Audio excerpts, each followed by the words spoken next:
ह्या कार्यकर्त्याच्या लग्नासाठी माझी कॅबिनेट मिटिंग आज बोलवलेली आहे। ही जीवा ह्यांच्या जीवावरती मी आमदार आहे, तर कार्यकर्ता मला महत्त्वाचा आहे। आज कॅबिनेटचा निरोप उशिरा आला आणि आज माझ्या संबंधित विषय नव्हते, विषय असल्यानंतर 100% मी इथं हजर राहिलो असतो, पण कार्यकर्ता मला महत्त्वाचा आहे। आणि आपल्या सगळ्याला माहीत आहे या तालुक्यामध्ये अधिवेशनमध्ये नागपूरला होतं, नागपूरला कार्यकर्त्यांचं लग्न असताना मी तिथं एक दिवस मुख्यमंत्र्याची परवानगी घेऊन इथं लग्नाला आलो आणि परत दुसऱ्या दिवशी परत अधिवेशन जॉईन केलं।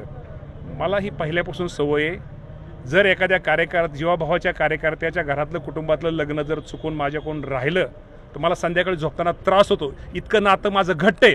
ठीक आहे, माझ्या मीडियाच्या लोकांनी काय माझं चुकीचं खूप दाखवलं इंदापूर तालुक्यातल्या लोकांनी, पण माझी त्यांना विनंती, बाबांनो आता सगळं झालंय माझं व्यवस्थित, आता चुकीचं दाखवू नका आणि ब्रेकिंग दाखवू नका।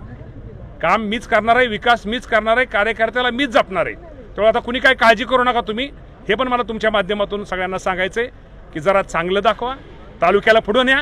किती दिवस निगेटिव्ह दाखवून तुम्ही लोकांचं हे करणार आहे, मग निगेटिव्ह बातम्या पसरवणार आहे।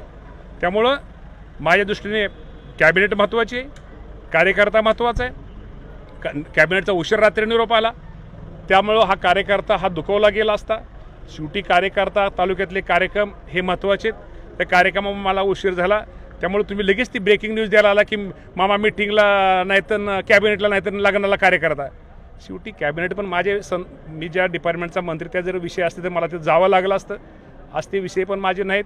त्यामुळं माझ्या कार्यकर्त्याच्यासाठी आज मी लग्नाला आलेलो आहे, असेच लग्न हा मी आमदार म्हणून आणि हीच माझी संपत्ती। बाबा मोठे लोक आहेत, ती लोक सगळे आमच्यातले सगळे राजे राजवाडे, त्यांना काय फरक पडतो, ज्येष्ठ आहेत सगळे। माझी संपत्ती तालुक्यातली गरीब माणसं, गरीब जनता ही माझी संपत्ती आहे आणि ह्या लोकांसाठी मी काही करायला माझी तयारी। त्यामुळे तुम्ही चुकीच्या बातम्या आता इथनं पुढे छापू नका।